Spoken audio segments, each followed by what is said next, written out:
हाँ जी so case scenario number 1 को discuss करते हैं। आपको कुछ बातें बता दूँ। यहाँ जो हम एमटीपी सॉल्व करने वाले हैं, इस एमटीपी को सॉल्व करने का पूरा पर्पज़ ये होगा कि हम इसे लास्ट डे पर रिवाइज़ करके चले जाएं। तो ये लास्ट डे पर्पज़ से होगा तो बहुत ही फास्ट होगा। 20 to 25 मिनट्स में पूरा का पूरा एमटीपी जो है वो आपके हाथ में होगा। सबसे पहला क्वेश्चन जो है वो क्या है, ये कहता है कि ध्रुव लिमिटेड जो है उसके पास अपनी 3 यूनिट्स हैं। एक है ए, एक है बी और एक है सी। तो आ जाइए, यहाँ पर ए, यहाँ पर बी और यहाँ पर सी देख लीजिए। अब ये कहता है कि यूनिट सी को हम ट्रांसफ़र करते हैं, तो आपको ये जो भी डेटा दे रखा है ये ए बी सी का है और उसमें से आपको सी एज ए स्लम सेल ट्रांसफ़र करना है। अब देखिएगा, क्योंकि स्लम सेल का अगर हमारे माइंड में एक छोटा सा आइडिया लग जाए तो बढ़िया हो जाता है हमारे लिए काम। हमें पता है कि हमको FMV1 और एक होता है FMV2, जो भी हायर होता है वो लेना होता है FMV1 और FMV2 में से।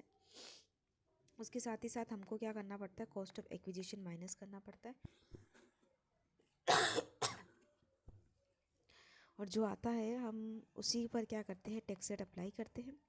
और स्लम सेल पर टैक्स रेट होता है कि भाई साहब जनरली वो शॉर्ट टर्म कैपिटल गेन है या लॉन्ग टर्म कैपिटल गेन है। कैसे चेक करते हैं सर?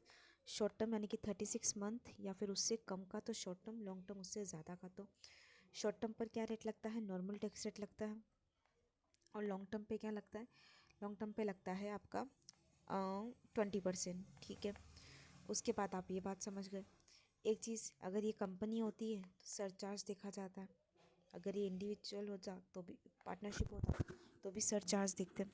ठीक है, अब यहाँ पर हमने क्या किया, सबसे पहले FMV1 दे रखा है क्या, तो देखो 2 FMV होती है, एक अपने को निकालना होता है और एक FMV2 जो होती है वो लमसम कंसिडरेशन होता है। तो आपको लमसम कंसिडरेशन दे रखा है क्या? हाँ जी सर। तो मैं बोलूँ आपको FMV2 दे रखी है, क्या दे रखी है, 1340 लाख। अब आपको FMV1 निकालनी है, तो अब मेरी बात सुनो, 1 कैसे निकलता है सर? FMV1 निकालने का सिंपल सा तरीका है, आप एक काम करो, आपके जो फिक्स असेट्स है तो इन्होंने बोल रखा है कि सर फिक्स असेट्स जो है वो कितनी है, वो है 958। ठीक है, 958 सी की यूनिट की फिक्स असेट्स। उस फिक्स असेट्स में इनका कहना है कि सी इंक्लूड करता है 85 lakhs in February 2020 and revalued 150 lakhs on March. ये बोलता है कि fix assets of unit C includes land. Sir ये क्या करता है, ज़मीन इंक्लूड करता है। परचेस करी थी इसने 85 लाख रुपीज़ में इन February 2020।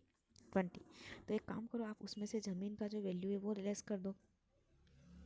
अब आपने परचेज़ करी है 85 लाख में और उसको रिवैल्यूड करके 150 लिखा हुआ है, तो 150 लेस करते, क्योंकि अपने को क्या करना होता है, मैं FMV1 निकाल रही हूँ तो अपने को क्या करना होता है, रिवैल्यूएशन को लेस करना होता है। तो रिवैल्यूएशन को लेस करके अपने को क्या करना होता है, स्टाम्प ड्यूटी वैल्यू लेना होता है। एक काम करते अपन अपन जो है वो 190 ले लेते। अब देखो, चूँकि अपन ने क्या किया, 985 में से 150 जो है वो लेस किया तो 835 आया। ये देखो 835 यहाँ लिखा हुआ होगा, ये आया अपने पास रेस्ट। इस रेस्ट में भी इनका कहना है कि WTV जो है वो तो क्या है, 725 है। तो मेरी बात सुनो, WTV यहाँ काम नहीं आती है। यहाँ पर तो हम देखो, जब FMV1 निकालते हैं तो असेट्स का यानी कि जो इमूवेबल है उसका स्टाम्प ड्यूटी वैल्यू और बाकी सबका बुक वैल्यू लेते हैं, और अगर ज्वेलरी बुलियंस है तो उसका फेयर मार्केट वैल्यू लेते हैं। तो यहाँ पर तो अपन 835 पूरा ही ले लेंगे। उसके बाद आता है 685, या 685 किया, फिर आता है माइनस करने के लिए 335, तो माइनस किया 335। अब देखो सर कितना आया, 190 प्लस 835 प्लस 685 माइनस 335, ये कितना आया, 1375। यहाँ पर FMV1 जो है वो कितनी है, जो हायर है वो लेंगे, तो क्या लेंगे, 1375 लाख लेंगे। अब मेरी बात सुनो, अब मैं तुम्हें बताती हूँ कॉस्ट ऑफ एक्विजिशन निकालना। तो कॉस्ट ऑफ एक्विजिशन के लिए आप क्या करेंगे, stamp duty value of land लेंगे या कॉस्ट ऑफ लैंड। तो यहाँ देखो, यहाँ कॉस्ट ऑफ एक्विजिशन निकालते। कॉस्ट ऑफ एक्विजिशन के लिए लैंड का कॉस्ट क्या दे रखा है, 85 लाख दे रखा है। तो 85 लाख लिखने का, ये आपने लिखा परचेज कॉस्ट। उसके बाद यहाँ पर आपको क्या लिखने का है, 150 लाख। ठीक है, तो एक काम करो, हम लोग स्टाम्प ड्यूटी, तो परचेज ऑफ लैंड जो है वो क्या है, 85 लाख है। अब चूँकि हमने लैंड कितने में खरीदी, 85 लाख में खरीदा। अब हमने लैंड जो है वो 85 लाख में खरीदा। अब यहाँ पर हमें स्टाम्प ड्यूटी वैल्यू लेना, तो हम स्टाम्प ड्यूटी वैल्यू, अब सुनो सर, अब यहाँ पर चूँकि हम लोगों को क्या करना है, स्टाम्प ड्यूटी वैल्यू लेना है। क्या क्या लेने का है, तो 85 लाख जो है वो हमने क्या लिया, परचेज़ किया, तो परचेज़ की वैल्यू ले लेनी है। ठीक है, और बचे हुए का हमको ये जो है ना 835, इसका WDV लेने का है। तो WDV इसका कितना आ रहा है, 725, तो हमने ये 725 ले लिया। उसके बाद जो 685 है, 685 एज इट इज़ ले लेने का। उसके बाद चूँकि हमको माइनस करना है, 335 माइनस कर देने का। तो देखो कितना आता है, 85 प्लस 725 प्लस 685 माइनस 335, तो ये आता है 1160। ये आपका कॉस्ट ऑफ एक्विजिशन हुआ। अब आ जाओ फटाफट से आंसर्स पे। सबसे पहले इन्होंने हमें क्या पूछा है, हम वो निकाल देते हैं। इनका कहना है कि आपको सबसे पहले स्लम सेल में निकालने का है डीम्ड कॉस्ट ऑफ एक्विजिशंस, तो मैं बोलूँगी 1160। ठीक है, and for the improvement for the purpose of section 48 और 49 capital gain resulted capital gain, तो कैपिटल गेन क्योंकि हायर लिया तो 1375 माइनस 1160,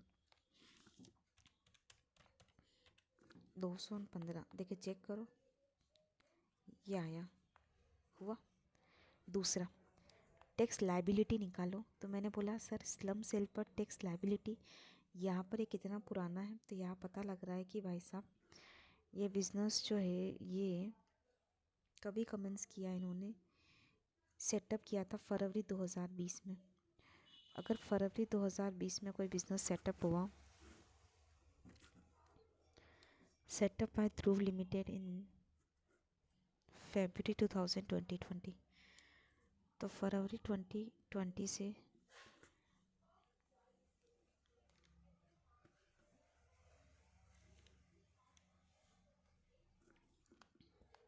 February 2020 से February 2021 एक साल, और अप्रैल तो 2 महीने और, यानी कि 1 साल और 2 महीने। तो ये शॉर्ट टर्म है, नॉर्मल टैक्स रेट लगेगा। ठीक है, नॉर्मल में भी कितना, तो ये बोलता है कि कंपनी का टर्नओवर जो है वो 14 करोड़ 55 लाख है। 14 करोड़ 55 लाख का मतलब होता है 400 करोड़ से कम है, तो 25% का लगता है टैक्स रेट। प्लस चूँकि यहाँ पर हमारा जो ये करोड़्स में ही चल रहा है ना, आई थिंक लेक्स लेक, चूँकि हमारी इनकम 1 करोड़ रुपए से ज़्यादा है, हमें सरचार्ज देना पड़ेगा 12% प्लस 4%। तो सर 25 इंटू 12%, 25 इंटू 12% इंटू 4%, कितना आता है ये देखो, 29.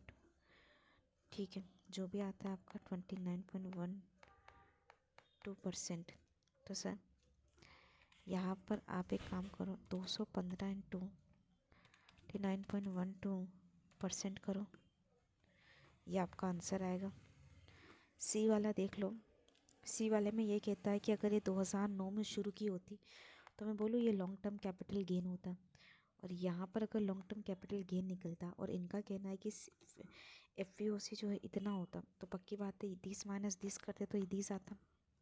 ठीक है, उसके बाद इनका कहना है लॉन्ग टर्म कैपिटल गेन, तो लॉन्ग टर्म कैपिटल गेन तो हमें पता है 20% है, प्लस क्या सरचार्ज लगेगा, तो मैंने बोला इनकम जो है वो आपकी 23 करोड़, यानी कि 10 लाख से भी ऊपर है, तो कितना 12% का सरचार्ज लगता है क्योंकि इनकम 10 लाख से ऊपर है, प्लस 4%।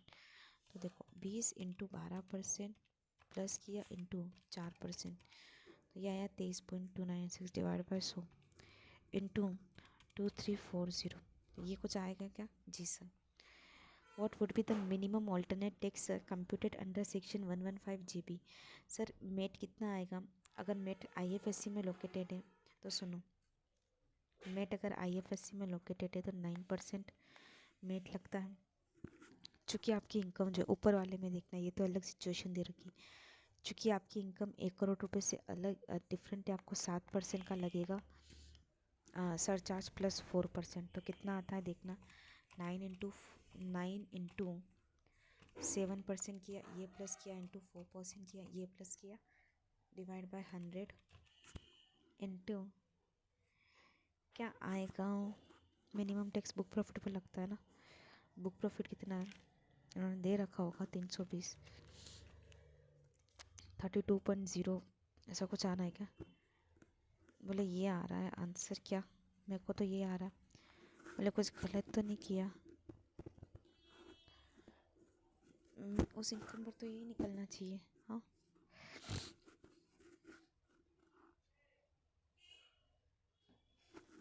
9 + 7 + 4,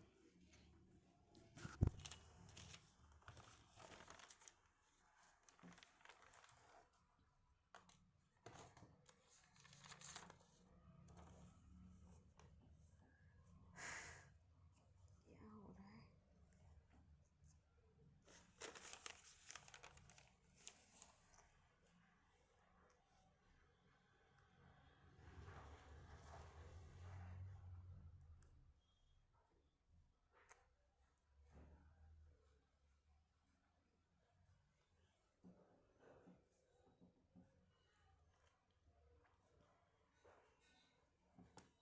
एक सेकेंड हाँ।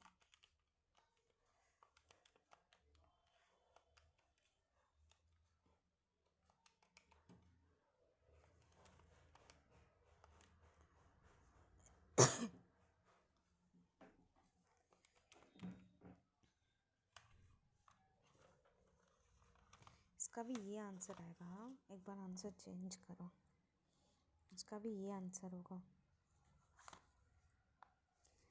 क्योंकि मैं बता दूँ मैं कहाँ गलती कर रही हूँ। यहाँ इनकम जो है वो चूँकि 215 यानी कि 2 करोड़ 15 लाख है।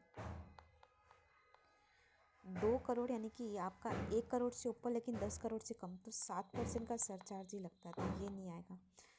यहाँ पर चूँकि आपकी इनकम जो है ऐसे निकाला जाए तो यहाँ आपकी इनकम 23 करोड़ 40 लाख है। 23 करोड़ 40 लाख, 23 करोड़ 40 लाख का मतलब समझ रहे हो, 10 करोड़ रुपए से ज़्यादा। और चूँकि 10 करोड़ से ज़्यादा तो आपका जो लगेगा वो 12% है। ये एकदम सही है। नेक्स्ट वाले में मुझे लगता है इन्होंने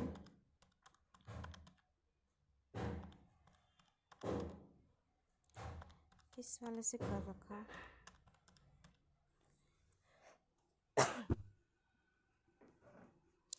बोलता है कि अगर 115 GB लगा ले ध्रुव लिमिटेड, अगर वो आईएफएससी में लोकेटेड है तो क्या सरचार्ज लगाया जाए।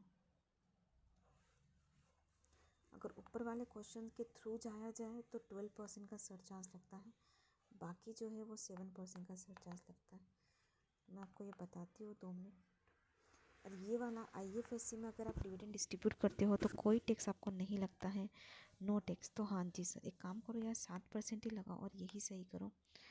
तो मैं अपना आंसर आपको करेक्ट करवा दूँ। मैंने यहाँ आपको क्या बताना है, यहाँ मेरे को आपको बताना है कि डीसीसी यानी कि 25% नहीं है, सॉरी, मेट लगाना है ना, तो 15% + 7 + 4, 15%, 15 इंटू 7% इंटू 15 इंटू 7% तो 4%, कितना आ रहा है ये, डिवाइड बाय 100 इंटू क्या क्या क्या क्या आएगा बोलिए प्लीज़। 320 लाख है ना, तो ये आएगा ये B. So I hope your answer will be, first one is C, the second is D, the third one is D, the fourth is A,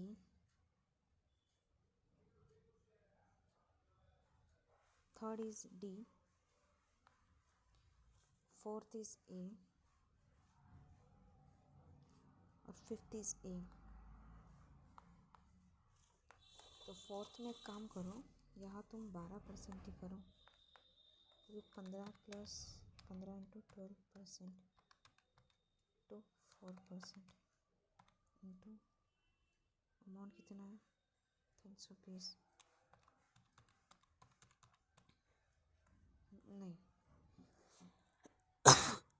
अच्छा सॉरी यार, क्या मैं भी कुछ भी करती हूँ फिर बोलती हूँ answer. 9% plus 7% plus 4%, 9 into 7% into 4% inverse into, और क्या आंसर है इंटू 320, ये आ रहा है, ये आ रहा है, चलो नहीं 320486, ठीक है, ये तुम्हारा हो गया। अब आ जाओ case scenario number 2। Case scenario number 2 जो है वो क्या कहता है, सुनो।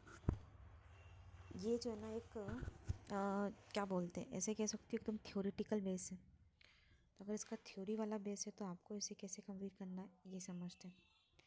सुनना, बहुत अच्छे से सुनना।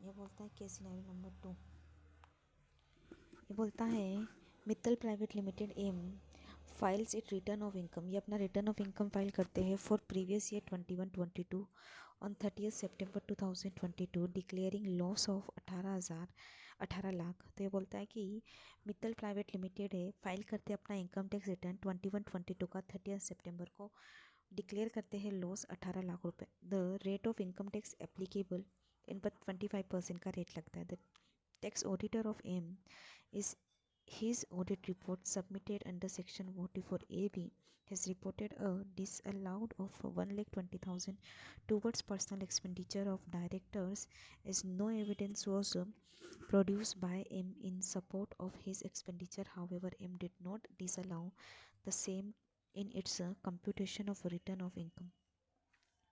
The return of income was proposed by the centralized processing center। देखो सर, ये प्रोसेस होने के लिए कहाँ चल रहा है, यहाँ चल रहा है।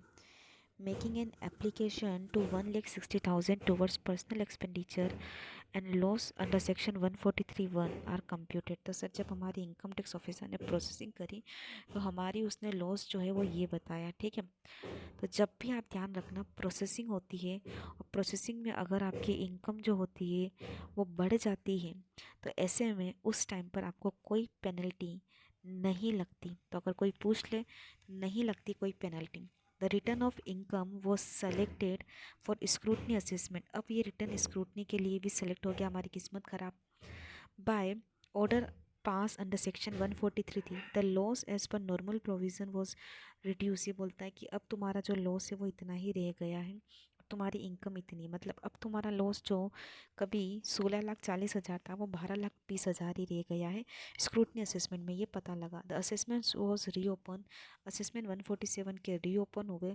Loss as per proceeding order under section 143(3) are converted into the income. बताइए क्या बोलता है। ये बोलता है कि सन 147 में loss as per proceeding order was converted into income, और ये लॉस जो है ना ये कन्वर्ट हो गया इनकम में। तो एक बात और अच्छी समझ में आई कि यहाँ पर एक चीज़ ये हो गई कि assessment was reopen under section 147 and by order pass under section 147 the a loss as per preceding order under section 143 was converted into income of 220।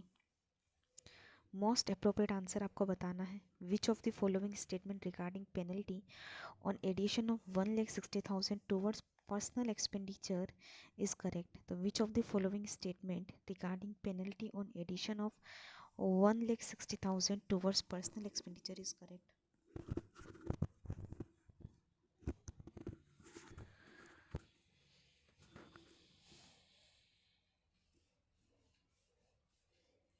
बताओ। तो मैं आपको कहूँ कि कौन सा statement regarding the penalty on addition, तो आप ये बोलोगे पेनल्टी तो लगती नहीं है। तो ये बोल दूँ नो पेनल्टी, ठीक है। तो आप बोलोगे ओनली थर्ड वाला इज राइट आंसर या फोर्थ वाला। तो ये बोलता है M claim deduction of amount incurred towards personal expenditure of directors M shall be consider to have underreported its income. Under reporting of accounts of claiming personal expenditure of directors as deduction came to construct as misreporting of income. That it is a claim of expenditures are not substantiated by under evidence. 1,60,000 adjust refer under 143. No penalties levied in respect of this. 160 adjustment refer under section 143. No penalties leviable. तो ये answer सही होगा. No penalties leviable if aim offer an explanation of assessing officer is satisfied. ऐसा कुछ नहीं है. This is the right answer. What is the penalty under section 270 as a consequence of assessment under section 143 if addition was made? तो sir कितना addition made हुआ? 4,20,000 का addition और किया तो आपको इसका 50%, ठीक है। तो 4 लाख का 50% देखो टैक्स का, तो ये तो इनकम है, इसमें 2.5 लाख माफ़ करो, बचा कितना? बचा आपका लेस 4,20,000, 1,70,000, 1,70,000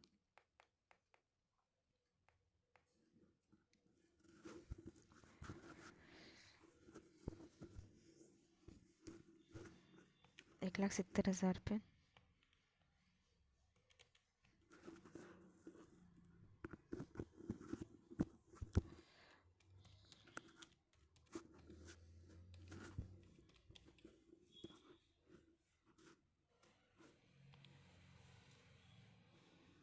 कंपनी क्या है? ये प्राइवेट लिमिटेड है और टैक्स रेट कितनी है इस पर?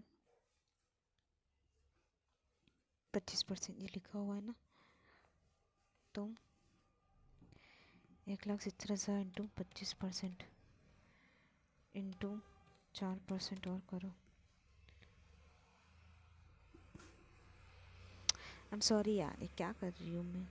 2.5 लाख का इंडिविजुअल को मिलता है, इनको कहाँ से मिलेगा? तो ये 4,20,000 इंटू इस पर निकालो तुम अपना 25%, 4,20,000 इंटू 25% प्लस 4%, 4,20,000 इंटू 25% इंटू 4%, तो ये आया तुम्हारा 109,200 इस पे, क्योंकि ये अंडर रिपोर्टिंग है आपको लगेगा 50% इंटू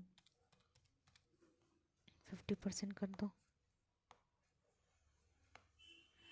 तुमको आएगा ये, ठीक है। What is the penalty leviable under section 270 at a time of passing of order under section 147? Consider that the देखो यहाँ पर इन्होंने क्या था, not on account of miss reporting. इन्होंने लिखा है अगर ये मिस रिपोर्टिंग होता तो देखो बहुत सिंपल सा फंडा है, मिस रिपोर्टिंग होता तो 200%, ठीक है ना। 200% आपको क्या कर जाता, पेनल्टी लग जाता।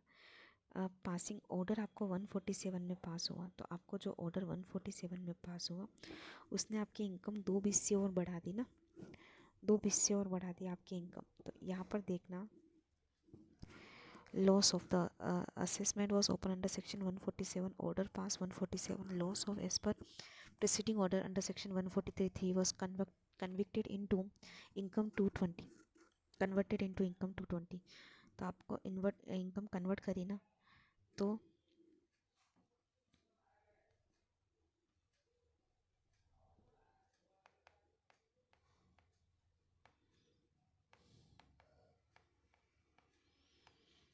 बारह लाख 20,000 प्लस 2,20,000, 14 लाख, इसका जो भी आया इनका 25% किया 360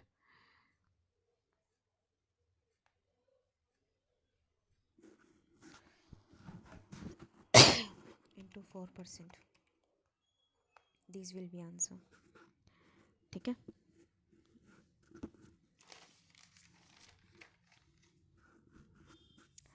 और फिर क्वेश्चन नंबर 9 क्या बोलते हैं? Assuming that the additions made in order under section 147 are not on accounts of misreporting।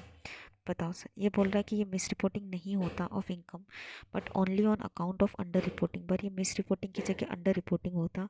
M6 to claim immunity from imposition of penalty under section 270A and initiating of proceedings 276C of Act by filing an application in this regard before the assessing officer. What are the other conditions that need to be satisfied by M in this regard? Pay the tax and interest payable as per the order under section 147 is prescribed within a period specified in the notice of demand. तो मेरी बात सुनो, अब answer क्या होगा यहाँ पर?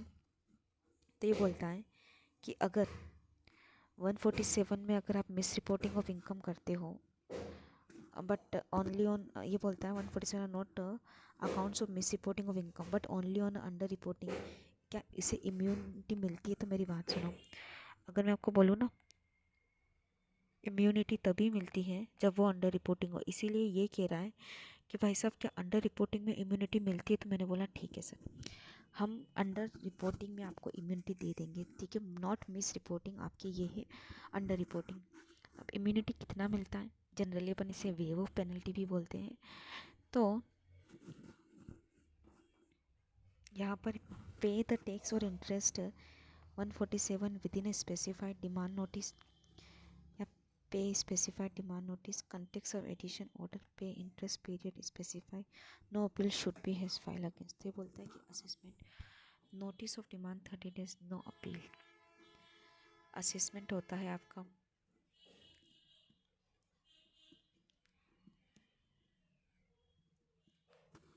Wave of penalty हो तो जाती है।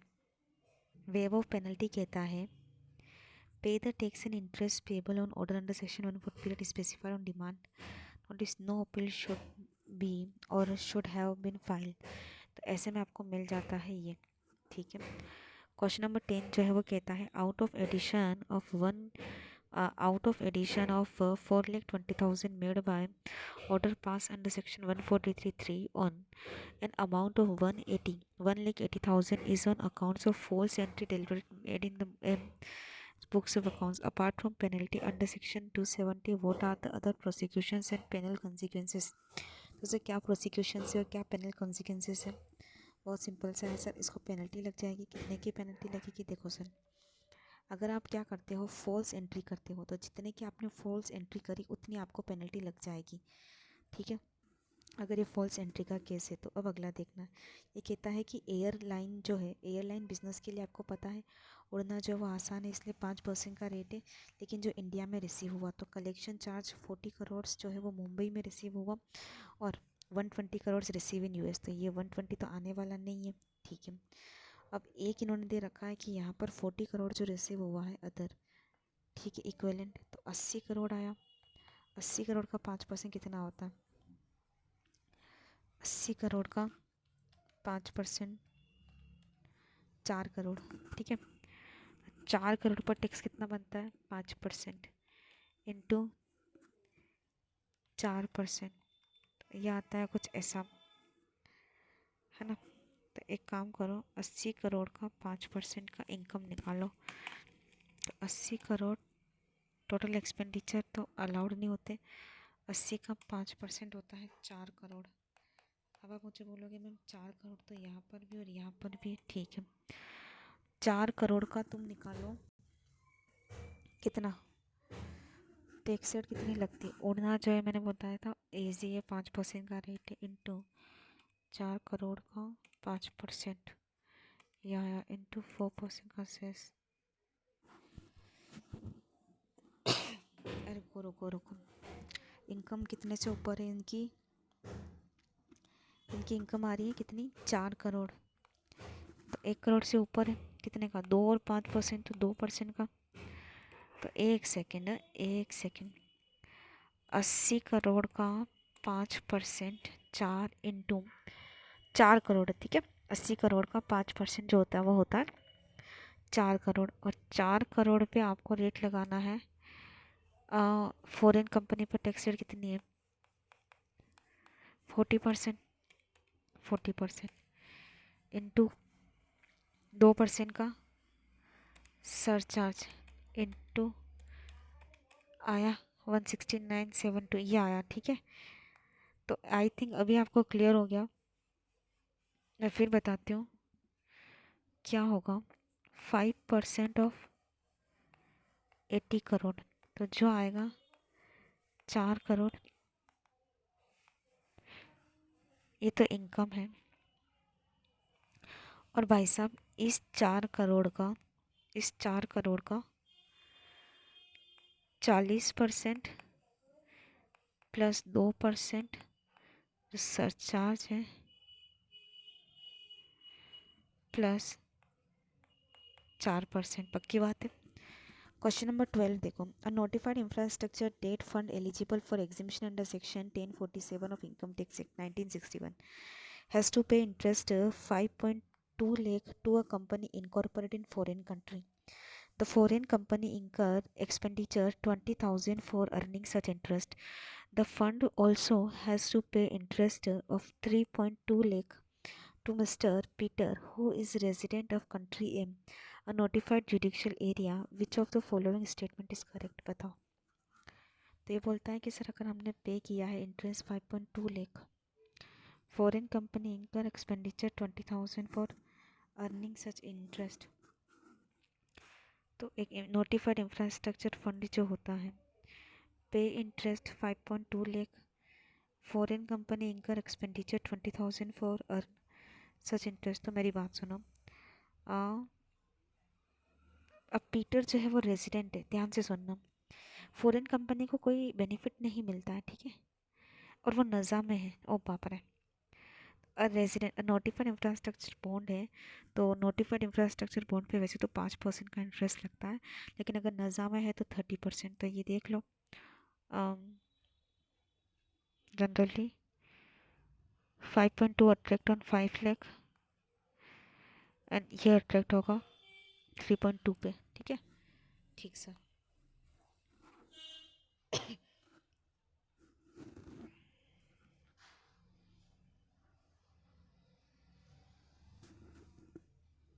नहीं नहीं, क्या हो रहा है?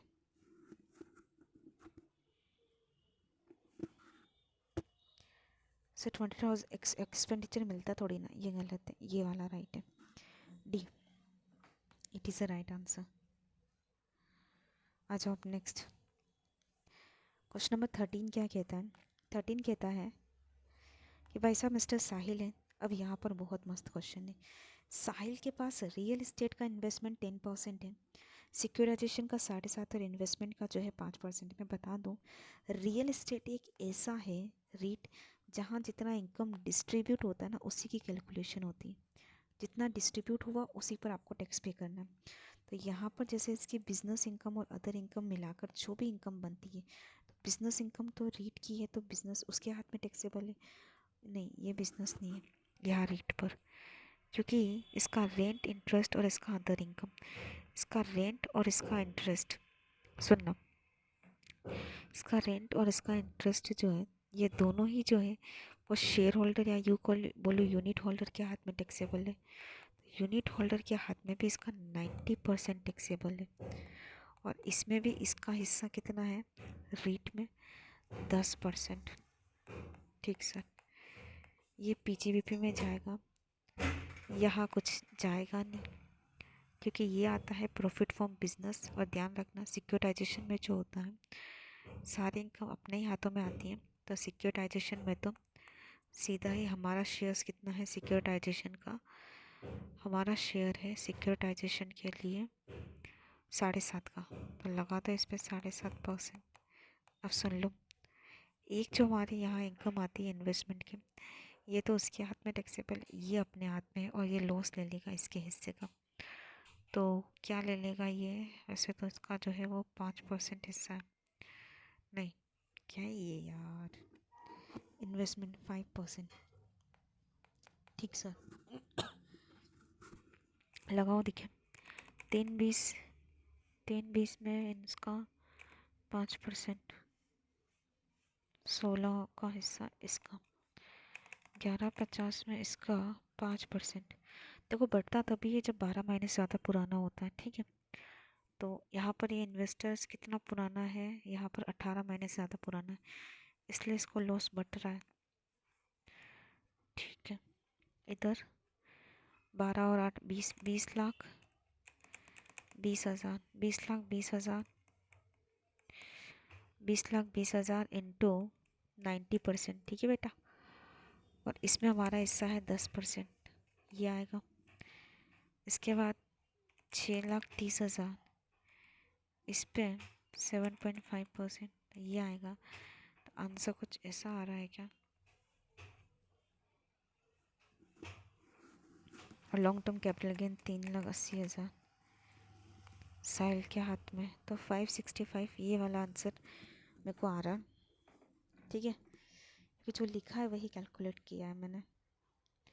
यहाँ 3/22 और ये लॉस माइनस कर देना, क्योंकि लॉस 12 महीने से sorry, share holder unit holder 12 महीने से पुराना है तो उसको लॉस डिस्ट्रीब्यूट हो जाता है, याद रहेगा। क्वेश्चन नंबर 14 जो है वो कहता है कि भाई साहब ये 63 ईयर के ओल्ड है और ये 65 ईयर के ओल्ड है, एक रेजिडेंट एक नॉन रेजिडेंट है, अर्न करता है सर 6.5 लाख का डिविडेंड और 4.8 लाख का। और चूँकि इनका ये कहना है कि भाई साहब हम लोग जो है इंटरेस्ट एक्सपेंडिचर इंकर करते हैं loan taker for investing it's shares. अब सुनो सर, इनका क्या कहना है? इनका कहना है कि जो हमारे पास what is the tax liability on such income, बताओ क्या टैक्स लायबिलिटी आएगी ऑन सच इनकम। तो आपको ये देखना है कि भाई साहब ये रेजिडेंट है 60, तो इसको 3 लाख तक का इनकम एग्जिम्ट है और इनको तो एग्जिम्ट मिलता नहीं है क्योंकि ये तो नॉन रेजिडेंट है। डिविडेंड इनको दोनों को दे रखा है इंडियन कंपनी, इन डिविडेंड इनको अर्न होता है, तो एक को इतना होता है। इसका अपन एक काम करते हैं, इसका 6.5, इसका 4.8 और इंटरेस्ट एक्सपेंडिचर, इनका इंटरेस्ट एक्सपेंडिचर कितना अलाउड होगा? तो मैं बोलूँ यहाँ पर इसको तो अलाउड ही नहीं होता है, इसको अलाउड होता है पर 20% ही होता है। तो 6.5 का 20% कितना होता है? 1.3, 1.5, 1.3 जो कम है वो, ये कम है तो यही अलाउड होगा ना, इधर तो अलाउड होगा नहीं। टैक्स लायबिलिटी बताओ, इधर क्या लगता है? नॉर्मल रेट 1.3 माइनस 3, तो -0.2 भी कर दो ये, और यहाँ 0.2 पर लगाओ 20%, ये और इंटू ये प्लस 12,500, कितना आ रहा है?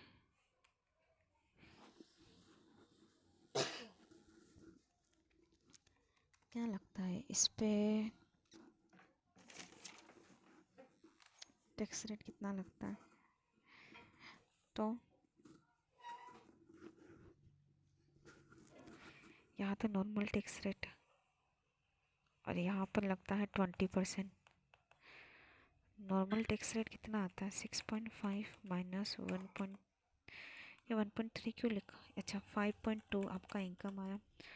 और क्योंकि मिस्टर साहिल जो है वो रेजिडेंट है, मिस्टर पार्थ रेजिडेंट है, तो मिस्टर पार्थ के लिए ये लाख कर देती हूँ मैं, एक काम करती हूँ यार, ठीक है, लेस 5 लाख इंटू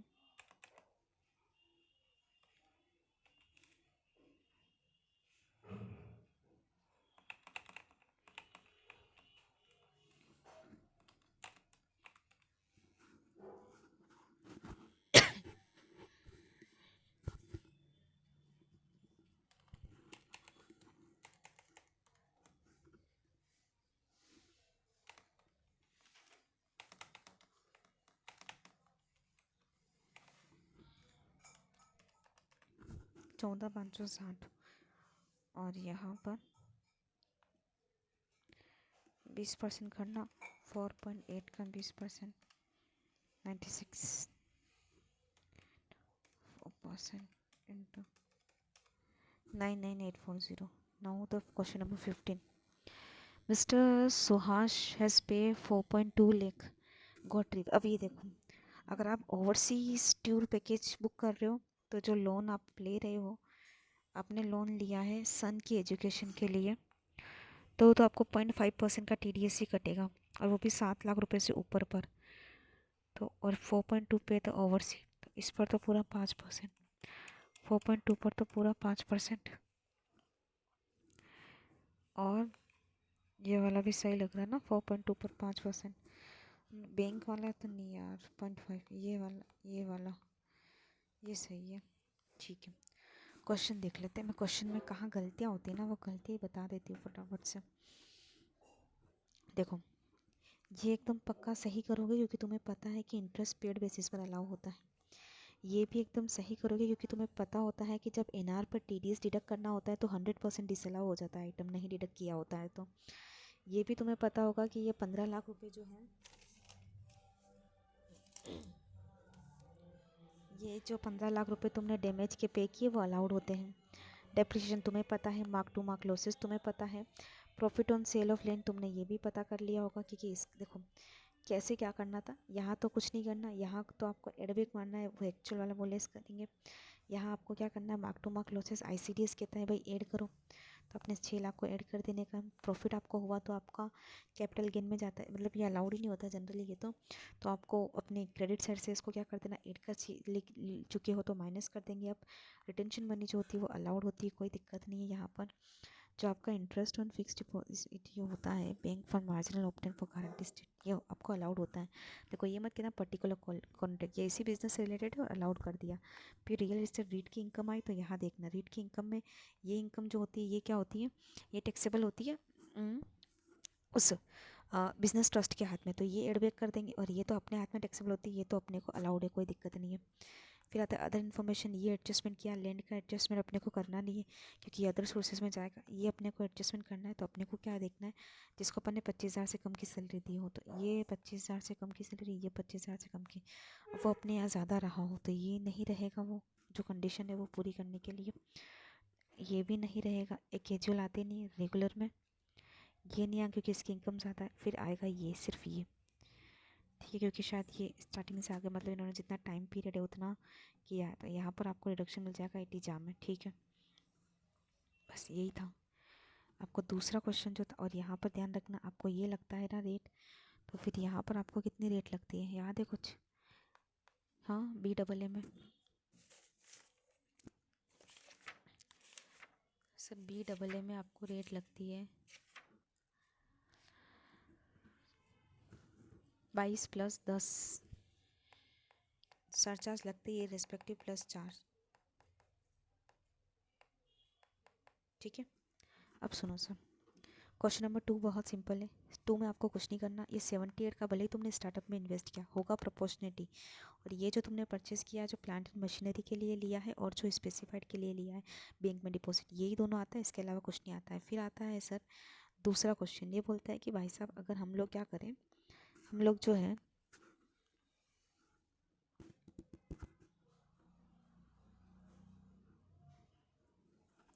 पीयूष को क्योंकि होल्ड करता है 72% of paid up capital of 25, general reserve दे रखा है, ये लोन दे रखा है, advance in amounting loan from Shri, assessing officer treated कर सकता है क्या एडवांस को डिम्ड डिविडेंड, तो ये आपको बताने का है कि इट इज़ अ करेक्ट और नॉट। अब मेरी बात सुनो,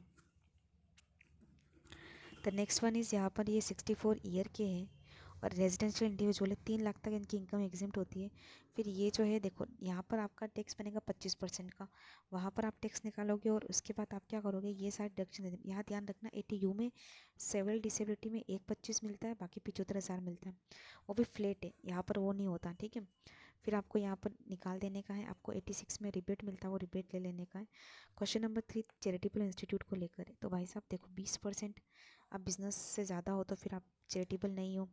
दूसरा, आप 30% डिसअलाउ हो जाओगे अगर आपने खर्चा पे नहीं किया, ये एकदम बिजनेस पीजीपी की प्रोविजन जैसा है टीटीएस वाला।